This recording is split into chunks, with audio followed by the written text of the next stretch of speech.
We're back. This is Elon Fafana. And for today, we're going to be talking to a good friend of mine, someone that I've known over the past couple of years, someone that I've been able to really see blossom into this new person. And they're pursuing a whole bunch of new career opportunities and really life opportunities. Anyways, and today we'll be talking to our friend today, Cami. Welcome to this interview, Cami. It's great to have you. I know it's been a long time coming, so I appreciate your time and your support. Yeah, I'm really happy to finally get you in for an interview or something, right? Yeah, thanks for having me. How's life been for you? I know it was just Christmas. How's everything going on in your end? Everything's good, pretty good. Got a chance to be with family, and during COVID, that's a huge blessing. So everything's good. Well, let's see. 2020 is finally coming to a wrap. How's kind of like, the year wrapping up for you? Summarize my year wrapping up. I mean, I think everyone's glad that 2020 is coming to an end. It was a pretty horrible year. Personally, I mean, aside from the obvious with COVID, it hasn't been that bad. I started a new job, my dream job, and I'm closer to the finish line than ever before with school. And I just feel like a lot of dots connected for me this year. And so as we kind of move into 2021, I know there's supposed to be a whole lot of new stuff, even just past COVID. Like our society kind of has to adapt to what's going on and what can go on again. Moving into 2021, you're doing school, you have work, you got business, you got family and friends and all that. What's your intent going into 2021? What type of actions do you see yourself executing into this new year? Yeah, man, 2021, I've been thinking about it a lot. And as you know, I've been working with kids for the last 3, 4 years now, trying to get them interested into tech and just getting an idea of what's out there. But as I move into my professional career, I've been thinking about leaning more into people like me who are adults and trying to kind of pave out a road for them and going off of my own experiences, like how difficult it was to get here. With CS, there's a world of resources out there, but the difficult part is kind of sorting through everything and cutting through the noise and figuring out, okay, how do I actually get a job? Because there's a Right. million tutorials, there's a million people who've written pieces on Medium about how to do it. There's just a lot of noise, I feel like. So for someone who doesn't come from that background, it's kind of Mm. intimidating. So for 2021, that's actually a new endeavor that I'm going to be taking on. I'm going to start creating kind of an online presence and trying to build a community of people like me who are either in school for CS or are interested in CS but aren't quite sure how to actually land that first job. Because at least for CS students, a lot of CS students graduate and they're like, oh crap, now what? And it's a whole other phase of learning before you actually get to that first job. I kind of want to kind of be a guide and just offer my experiences for other people and kind of guide for how they can land their first job. I mean, your story, you already got the job opportunity. And so I think it's a pretty interesting outcome to see that you kind of came from this background where you don't have much computer science. But now, over the years and the experiences you've been able to have, now you can say that you have had a background and now that you have the skills to kind of fulfill different job requirements out there. So before we get any deeper on actually your current work, I would love to learn more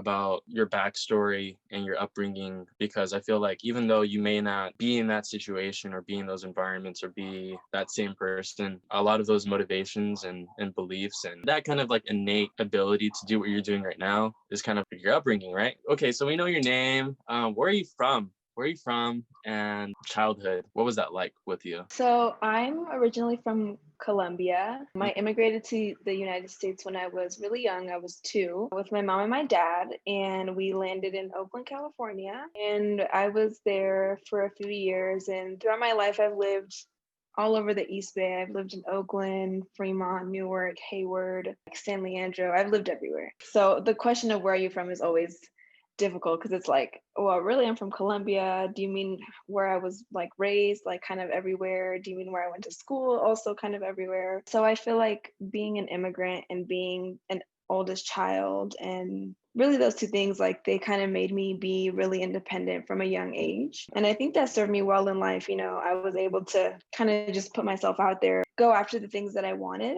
And I think being an immigrant had a lot to do with that because even though I'm young and I can't remember being 2, it does something to your brain and your body to be in a new place and to be newly alone, like from going from a culture where, in Colombia, most families, I would say most, starting from middle class and above, people have someone who cooks for them, someone who cleans for them, someone who takes care of their kids while you're at work. So going from a kind of culture where that's normal to being in a place where, in America, you only have maids and nannies if you're super, super duper rich, it kind of does something to your brain and to your body to feel that shift. And just like growing up, having to, every immigrant child story, right? Like having to translate documents for my parents, having to like be the adult sometimes because I was the only one who could understand what was going on language Mm. wise. So yeah, that was kind of early childhood. And then I went to school at St. Jarlath for a few years in Fruitvale. And then I went for a lot of my K-8. I went to Our Lady of the Rosary, which is no longer a school in Union City. Then I did 1 year in San Mateo, my 8th grade year at a school, St. Matthew's. Then I did my freshman year of high school at Bishop O'Dowd.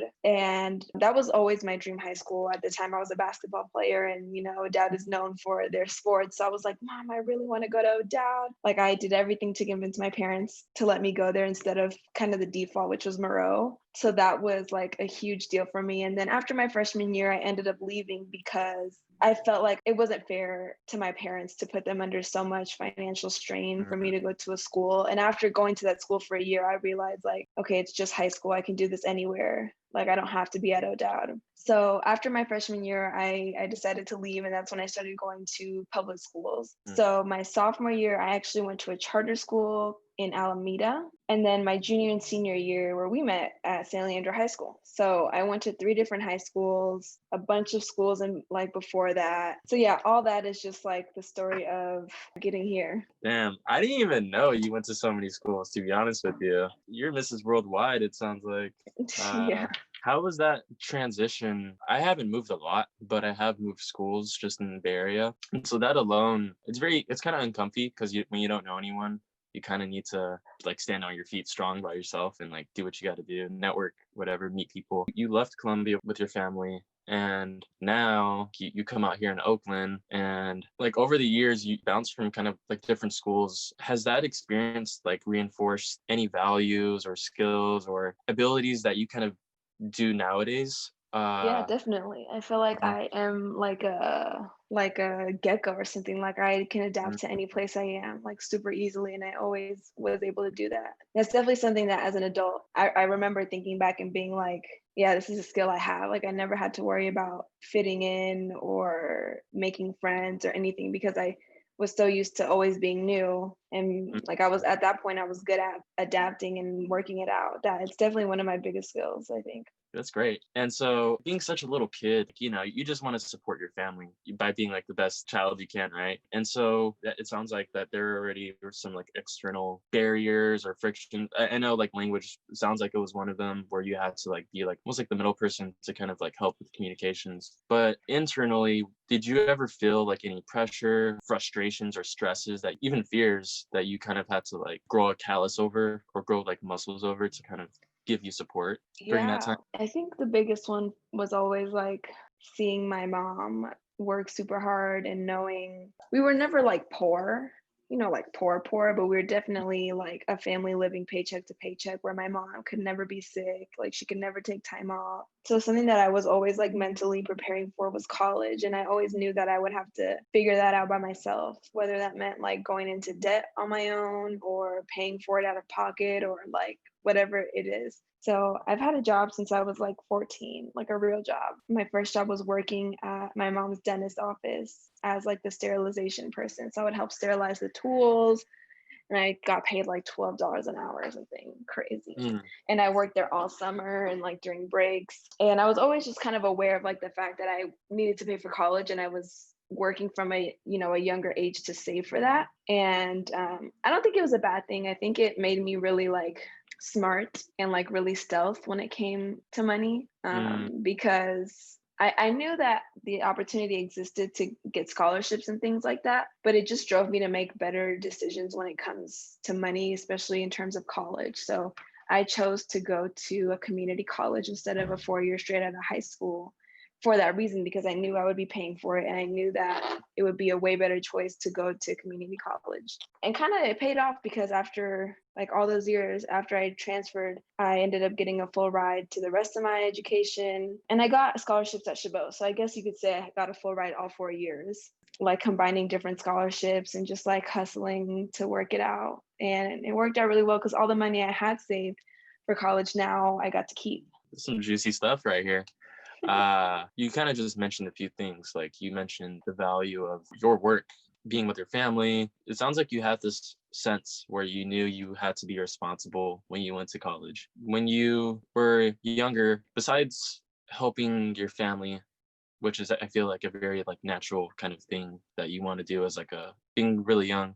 Was there a kind of a career path you wanted to be when you were younger? Because now you're kind of like in this tech field, but before you even really splashed into that area, was there any other kind of motivation you wanted to work for being younger? Just curious. Yeah, when I was younger, I wanted to be a teacher actually. I Mm, always mm, wanted to be a teacher, and I knew once I got to a certain age that teachers didn't make a lot of money. So that's when I kind of had to abandon that idea for a while. Like between that point and figuring out I wanted to do CS, I wouldn't say I was lost, but I wasn't really sure what exactly I was going to do. Like I knew that I would do something kind of in the realm of like social services and helping people, but I wasn't really sure what I would do. For the longest time, I wanted to be like a teacher or like a psychologist or something like that. you're majoring CS, working in the field and whatnot with software engineering. What was that transition like from like high school experience, like where now like you started to do Pilot City, all, kind of like these programs, you're pitching on stage nowadays, winning first place and stuff. But what was like that experience before you started to get into these, and what was kind of like your thinking behind it? So you're kind of wondering like, how did I switch over from wanting to be like a teacher or something in that realm to CS? Yeah, like what was it, like a project you did that kind of like sparked that you did Yeah. feel that? Well, for me, it's always a weird story when I tell it because it's not very inspiring. Like I That's feel like a lot okay. of people have super inspirational stories about why they chose CS or maybe not inspirational, but they're just like inherently really good at math or something. Yeah. But for me, it was like I knew I wanted to be, I wanted to help people. Like my thing was always like social justice. So that's Mm, what I wanted to do. And then when I discovered coding, I discovered it in the context of like social justice in a mm, conversation around how there weren't very many women and people of color and women of color in tech. And kind of when I heard that was the first time that I became interested in coding. And really, it was just because of the fact that there were not many of us that it made me be like, okay, if someone's going to do it, like I want to do it. And it's not because I was like, I don't know, super inspiring. It's just that I've always been a competitive person.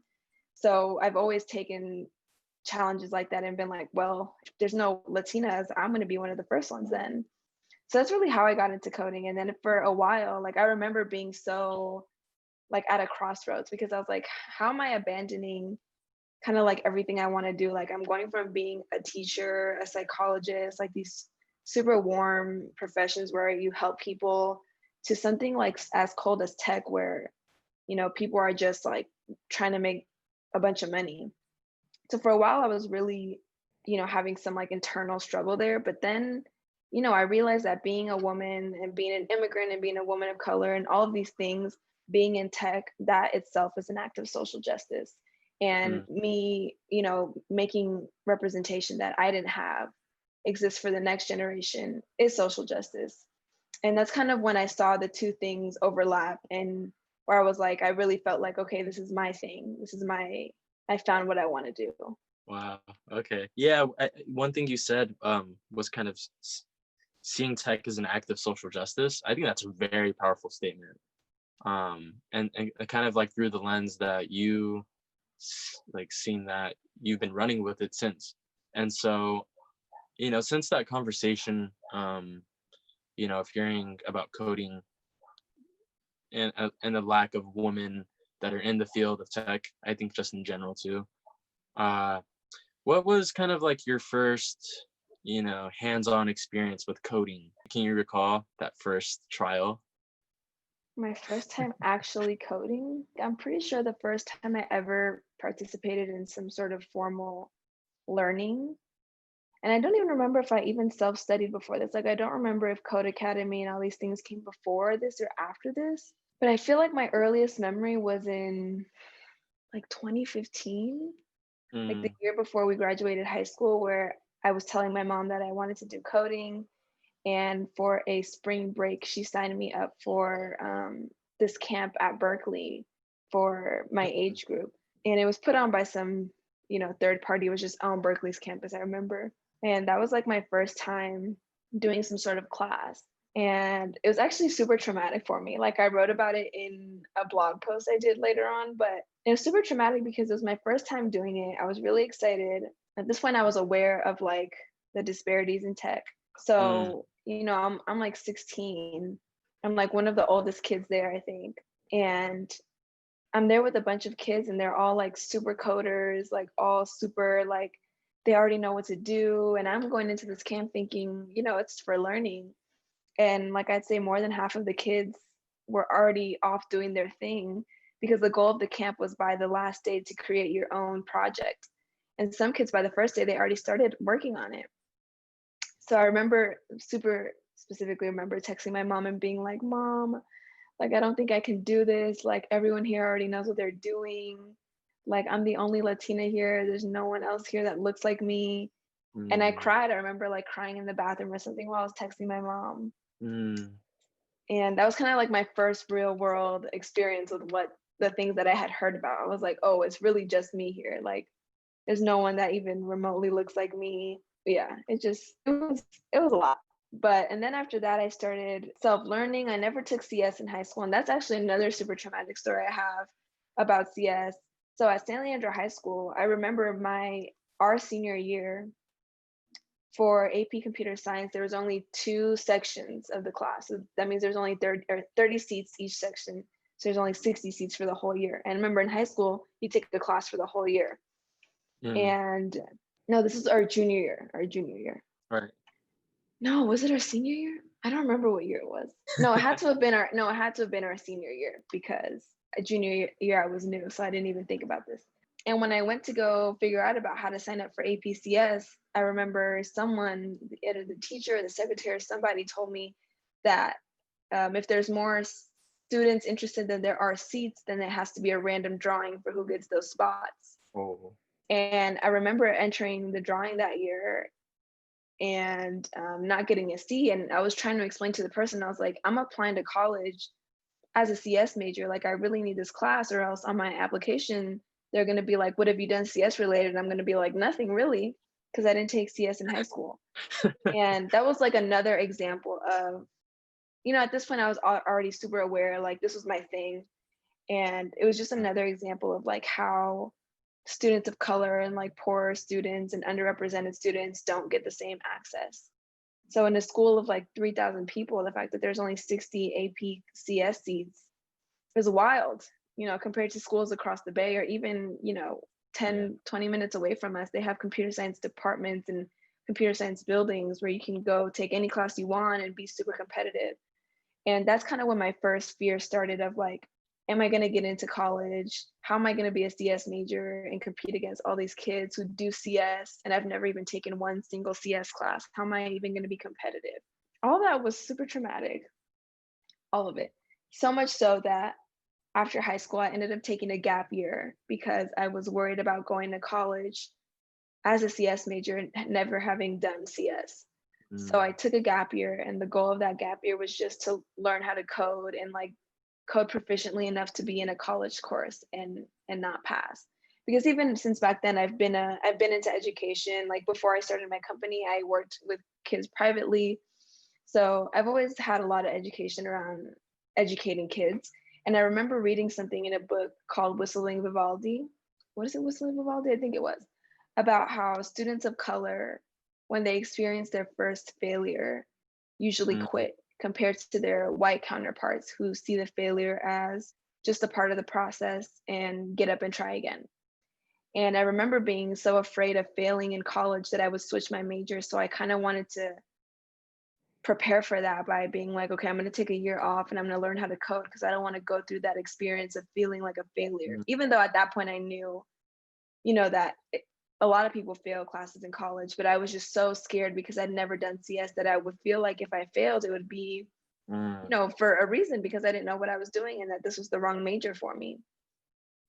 And that was honestly the best decision I made, I think, in my whole college career because I think if it wasn't for that, I would not be a CS major now. I wouldn't be where I am now because I think I would have failed somewhere along the way early on and have been like, what am I doing? Like, and once you're in college and you fail something, and in something like CS, it's not just like a class you retake, like it's like fundamental concepts of programming that aren't taught in school. They're things that you really have to come in knowing. And that's a flaw of school itself. But once you fail, it's not like you can be like, oh, let me just retake the class. Like it'll be fine. Like, no, you have to learn the whole context of coding. So I knew that it wasn't like, oh, if I fail, it's just like an English class. Like I'll just try again and like write a better essay this time. Like it's not like that. So yeah, I think that was the best decision I made. Like I prepared myself well to be in college as a CS major. Amazing. I got a few things to share. So one, the CS course at SL was pretty trash. I'm not gonna even lie. So you probably would have been more frustrated, I think, if you took it, because I took it. I don't want to throw anyone under the bus, but that no It bueno. wasn't good. Yeah, no bueno. It was not good. Yeah, it was actually pretty sad. So that's cool. I feel like that it sounds like it even propelled you more to do more work, right? To hone your craft even more. And so I know that during the time of, what was it? Was it our junior year, senior year? That's when we started to get involved with Pilot City and like make stuff. And you mentioned now, graduation comes around. We're finally done with high school. That's an amazing feeling. During your gap year, people don't really talk about them sometimes. Or I don't know. People kind of just go for that 4-year experience of getting that bachelor's. But for you, you noticed that you kind of needed to boost what you got, whether that's work experience, internship experience, yada, yada. What were you doing to kind of stay productive during that gap year and stay focused on kind of like your goal of majoring in CS and graduating with that degree so you can pursue it in that career path and code amazingly? Yes. So my gap year, I enrolled in something called Telegraph Academy. And at the time, I believe it was like a sister school of a big coding boot camp at the time. And the whole point of it was that they were specifically made to work with underrepresented people in tech.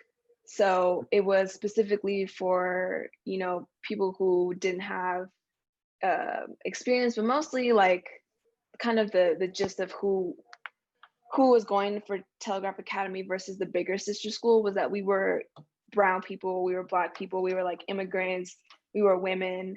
And I ended up signing up for that mini camp because there was a mini camp to prepare you for the real boot camp. So I signed up for that mini camp, and that was like my first real experience with coding. Like that was some hardcore coding that I was doing. And at the time, I remember I was the youngest one because I had just graduated from high school. I was like 18. And everyone else was, they were adults making a career change or adults just trying to get a job from experience that they had, of coding from back in the day or something. So that was like my first real experience, and it was super powerful. Like it was a really good experience. At the time, I don't think I realized it because I didn't know really what I was doing. But looking back, like I literally use the things that I learned in that class every day at work. Wow. Like all the time. Like Wow. it gave me the basics, the foundation to do well in college, but also like as far as my first job. Can you share an example? An example, just even as something as simple as an underbar, like there are these kind of like functions that they would have us build or that they taught us about. And one of them was called like map or filter or, for each. And it was just about like iterating over an array and doing something to each object or each item in the array. And even that, like that's something that I learned there in my first week or two. And we were writing the code for that, super early on. And I use that at my job all the time.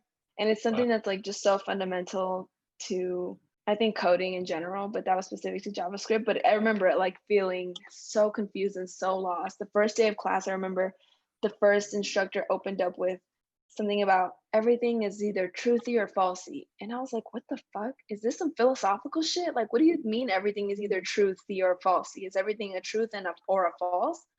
And at the time, I really didn't understand what he meant because I didn't know anything about coding. later on, I realized and I learned that he meant any expression in JavaScript either evaluates to a true or a false, and that's what he meant. But I remember the first day Mhm. being like, why are we talking about philosophical standpoints? I was so confused. Yeah, that's so funny. But that's great too. It sounds like honestly a lot of your early experiences, whether it be like moving around, and today you're kind of traveling around country to country or whatever, or whether it be like for work. And what it sounds like, just your early experience of coding has led you to kind of being a stronger, I guess, professional today, right? Yeah. Hmm. And so, okay, so you're doing Telegraph. You finished the program. How are you feeling by that point? Yeah. I didn't, so I finished like the smaller section of it, and then the goal was to do the actual boot camp, which I think was either 9 or 12 months or something. And the idea was like you can graduate from this boot camp and start trying to get a job. Mm, So that was my goal because I was like, Mom, if I can just do this, then I can have a job and I'll go back to school. And it was actually really rough because I didn't get into the full academy because to get in, you had to do like a test, like a kind of like a technical interview. And you had 3 chances to try to pass it before like a cool down period of, I don't know, a few months. And I failed all 3 times. And I remember being like, damn, like I kind of lost, it's definitely like a hit, to the morale because I was like, I'm already feeling uncomfortable like about going to college, and now I'm here and I'm like not feeling like I'm smart enough to pass, like I'm not passing this interview. Like I remember being really upset when I didn't pass the 3rd time, like just feeling sad and being like, how am I supposed to do this? Like I can't even pass this. But it was for the better. I would have gotten in and ended up paying like, I don't even remember how much it was, but it was like 30, 40, 50, maybe even $60,000 of tuition to do that program, which I was down to do. I just never got in. But in hindsight, it was probably better for me because I would have spent more on that than my 4 years of college. I worked out. But yeah, I remember being frustrated. But I also remember being like, you know what? Like, this is just one program. This isn't my end goal. My end goal is to do well in college. mm, So I just need mm, to use these skills I have to learn. Because I remember telling myself, like, nobody goes to college because they already know what they're doing. Everyone is learning just like you, everyone is new just like you. So as uh, long as you can stay above kind of the curve and grow with the material, like you're going to be fine. And that's a kind of a pep talk I gave to myself all through 4 years because I remember seeing some classes and being like, how am I supposed to take this? Like, I got placed in college algebra when I went to college for the first time, lower than what I had graduated with from high school. mm, Like, I graduated high school in pre-algebra. No, sorry, in pre-calculus, and then I got placed. I think that was 2 or 3 levels down because in mm, that gap year I had lost that, and I remember being really upset, like, oh my gosh, it's gonna delay me like a whole semester to graduate. But then I was like, you know what? If I don't know the math, like I'd rather not learn the math than be placed in calculus because I think it's where I deserve to be and fail calculus because I don't know my fundamentals. So I kind of gave myself that pep talk like, hey, everyone who's at college doesn't know, is not a CS master or else they wouldn't be here. Like no one is taking this class because they already know what to do. They're taking this mm, class because they need to learn how to do it. So as long as you can be a good student, and really what I learned from college, like if you were to ask me my biggest takeaway, it would be that the whole concept around grit is real. Like if you can mm, just work harder than everyone else, and not even everyone else, if you can just work harder than, the average student, you're going to do well. Like you're going to be a high performing student because a lot of people feel like they should have, especially in CS, I feel like they're either like innately good at CS and math or they're not. And the truth is, some people might be, but I'm not. I was just a really gritty student. Like I hustled harder than everyone else. I studied harder. I studied better. I read the book. I looked online. I got tutors.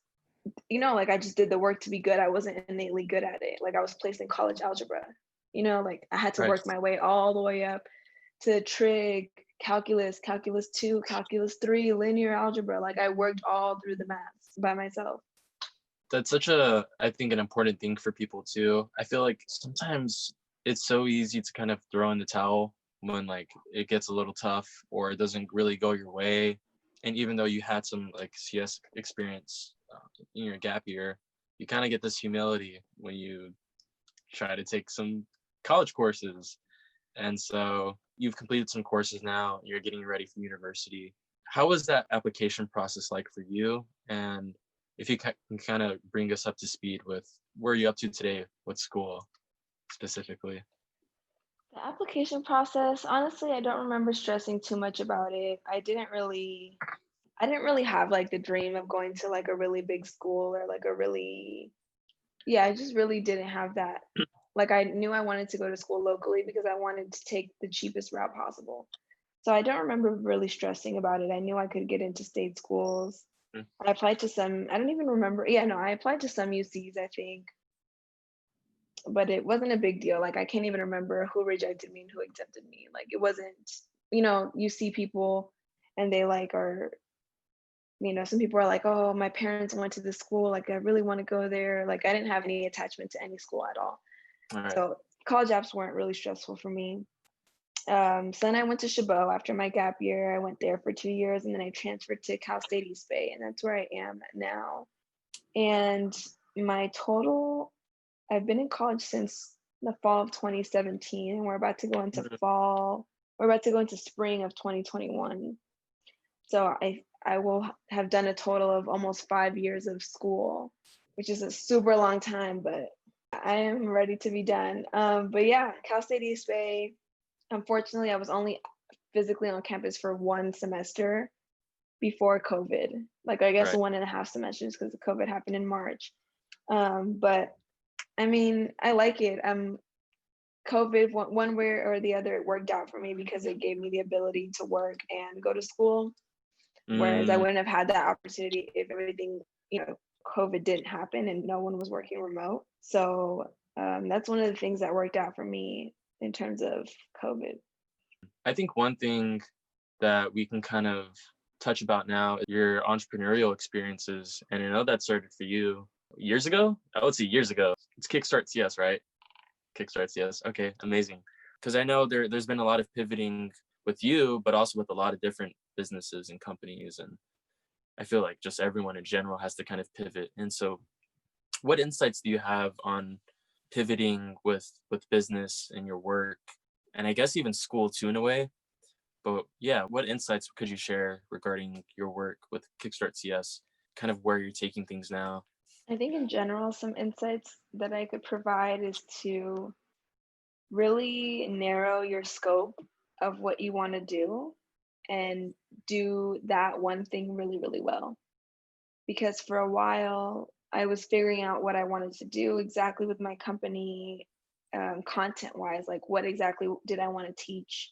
Yeah, I feel like, I started the company in 2018, but I've been doing education since way longer, and I've been doing kind of technology education since 2016.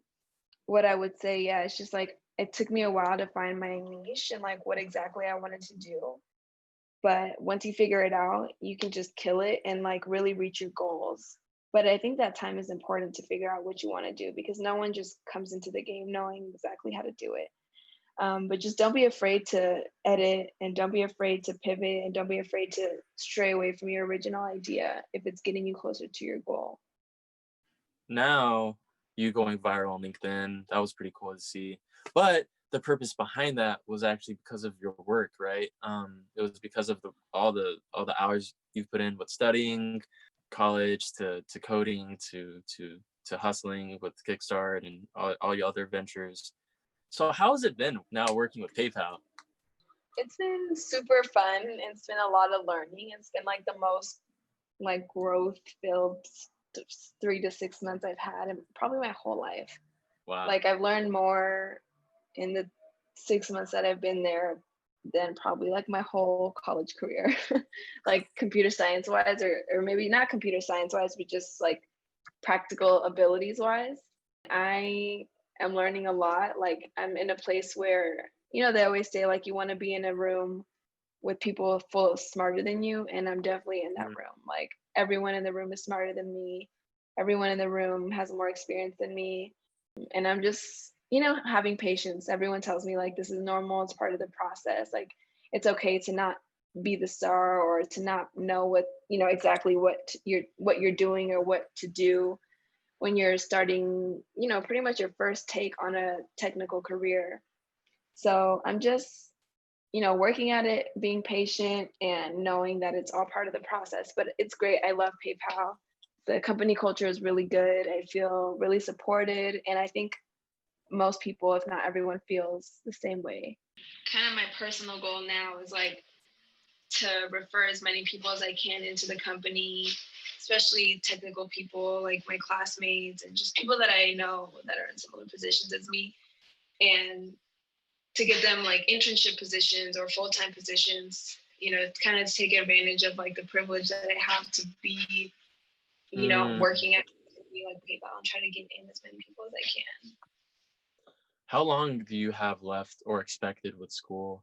I have probably until the whole next year. So I'll finish, the spring semester ends in May.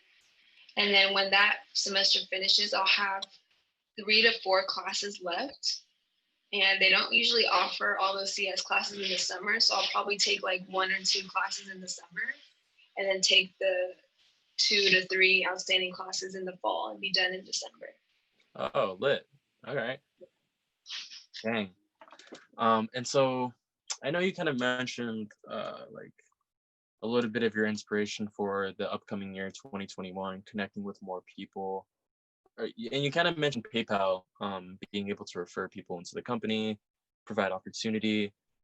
Is that a little bit of what you're trying to do with connection when it comes to people? More so is like, I just want to make tech more accessible and like get more people who maybe have never thought about themselves in this way to consider it, because it's weird because it's like tech is something that anyone can do if they want to do it. It's not specifically for people who are like, I don't know, who are really good at math or who are really quiet or who are really introverted. Like there's a lot of stereotypes around who should be an engineer, who is an engineer, but the truth is it's like any job. If you want to learn how to be a plumber, you go take a plumbing class and then you go be a plumber. If you want to be a teacher, you go to school, you learn how to be a teacher and you be a teacher. So I feel like CS is not different. And I just want to kind of make it more accessible to people. And by that, I mean, like I'm starting to make TikToks. So like TikTok is a platform where young people are, like a lot of high school or college kids are. So I'm like, I want to make TikToks just to let people know, like in a cool and fun way, like about CS and kind of what it is about. And then I also, I want to start writing like a technical blog for people. And the idea is to like create this community of people who are like, okay, I'm into CS, I've learned the basics, but now what? Because I feel like that's what's missing. There's a lot of material out there and a lot of study material and guides, but like I said, it's hard to clear out that path. Like, okay, first do this, then do this, then do this, then you get a job. There's a million languages and a million libraries and a million frameworks and a million services and a million tools, and everyone wants you to learn theirs and everyone has a different opinion of what you should learn, and they're all valid, but it's just hard as a newbie to be like, okay, Vue is better than React for this, or maybe I should do GraphQL instead of this, because you don't have any of that knowledge. And for me, that's what was really hard for me, is leveling up from beginner to like job worthy, because all of this space is just like everyone is telling you to do different things. Everyone has different ideas. You can learn anything you want, but there's no clear path, I feel like, to, okay, if you just do this, then you can get a job. So I kind of want to create that, at least based off what I experience. Because, right, for any job, depending on what the technology stack is, like you have to learn different things. But I just want to create a guide for web development, like a pretty standard guide where people can be like, hey, I know the basics. For example, I know JavaScript. I know the basic Free Code Academy JavaScript curriculum, but now what? So I want to start, like I said, I'm already doing the TikTok thing. I want to start a technical blog, like kind of giving people this guide, but also explaining things in a more understandable way that's not written for engineers, which was a problem that I had too. And I really like want to create kind of step-by-step videos for how people can create their portfolios, because a lot of times, going with what I said, like it's hard to build your first project because one language, but that's not enough to build a whole project. And it's hard to know what you should learn in order to build a project. And I found it hard to find examples of people actually building products. Like I want to see, I'm like, what are you using? What exactly are you? There's not really a whole lot of content like that out there. So I want to start making stuff like that too, where I show people literally a camera here, like this is how I do it. First I open this, then I do this. Then you got to go to this website and get this link. Okay, you want to get a database, you have to go here. This is how you connect it. Because a lot of times things are written and they're like, yeah, just do ABC. And you're like, how am I supposed to do ABC? What does that mean exactly? What is ABC? So all that to say, I just want to like connect and create a community of people who are kind of looking to level up from that like newbie status to getting a job. It sounds like you've definitely been dabbling in those areas for a minute now. And as I kind of wrap up this interview with you, we can start talking about kind of like how people can find you, of course, and how they can watch your TikToks. But a question I have listed down here, where do you see yourself now in the next 5-10 years in terms of future? What do you see yourself ideally doing short term to long term? In the next 5 to 10 years, ideally, I would like to see myself starting a technology company. I see myself having a startup. That's like my goal, right? That's my kind of like my next dream, tech wise, career wise, is how can I go from being, an entry level developer to solving a problem using technology? Because I've Mm, always felt one of my greatest strengths as an engineer is that I'm not a standard engineer. Like I'm not what you think of when you think of a stereotypical engineer. And I think that gives me a lot of strength because then I don't see myself as just being an engineer. I see engineering as being one of the tools in my tool belt. Whereas a lot of engineers, they just see themselves, and it's fine, but they just see themselves as engineers. And I'm always going to look at myself as an entrepreneur. I'm always going to see myself as a founder. And being able to code and having that technical background is just going to give me a leg up to solve problems in the industry that we can with tech. So 5 to 10 years, hopefully I have a startup. Hopefully I'm like a CTO somewhere or a CEO somewhere, or just one of the founding, people of a company. and really fast, I think entrepreneurship is kind of like a big or crazy thing. Why do you find value in entrepreneurship or having your own thing? Value in it because I feel like I'm solving something that nobody else is addressing. Like I feel like when people ask me about my competitors, I don't really have any. I feel like the people aren't working in the space for one reason or the other. And I mean, as an entrepreneur, it's a good thing, right? It means you've identified a problem that no one else has, or it means that you're doing the best job at it. And sometimes it means both. And I like to think that for me, it's both. Tough. All right. Well, Cami, thank you so much for spending this time with me. I know we kind of had some times delayed here and there, but we've been able to make it work. And I know you're actually out of the area right now. So I'm really grateful for you to spend some time with me on doing this interview and whatnot. Before we kind of log off, do you have any questions for me or maybe any words for viewers or people that are thinking about pursuing tech or CS? I feel like now is a good time to kind of open up the floor. Say to anyone that I'm currently telling myself as I'm embarking on this new journey is if you do anything for long enough, you're going to be good at it. If you hustle for 1 year, for 6 months, you're going to be successful at it. You have to be, you're going to be. So that's just what I would share, what I'm telling myself too, like starting on this new platform like TikTok, or starting on a completely new journey of something that I'm pretty uncomfortable with because I'm an entry level engineer. I wouldn't consider myself a super technically sound person. So to go on and give technical advice is something that's uncomfortable, but I know that it's needed. So I'm just going to be like, just do it. Just do it for 6 months and a year and see what happens. Perfect. And for any potential future partners / investors / fans / followers, how can they connect with you? How can they start seeing your TikToks, or what would be like the best place for them to kind of go to learn more about you and connect and follow what you're doing? Yeah, so on TikTok, you can find me at Engineer With Me, exactly how it's spelled, Engineer With Me. And currently, I don't have my blog up and running or even have anything set up. But in the near future, I will have that popping in. If you are interested in coding, if you're a newbie and you need kind of a little bit more guidance than just Googling around, that will be the place for you. You heard it here, folks. Engineer. What you said, Engineer With Me, right? That's a good name. I'm glad you got that. But for the most part, I'll make sure to keep everything on your profile linkable with this video. And from there too. On So, Twitter. You can find me on Twitter at Cami in this thing. oh yeah, I got you on that. I'll drop that in here somewhere around this video. But cool, Engineer with me, Cami in this thing. Cami is out now. And so thanks so much. I appreciate you, Cami. Safe travels and everything. Happy New Year. We can make sure to reconvene and link up for sure once like COVID situation is handled. What are you gonna do for the rest of the day? I'm technically on my lunch break, so I gotta go back now. Hey, I feel that. I'll see you soon. Alrighty, Cami. Bye, Lon. Bye.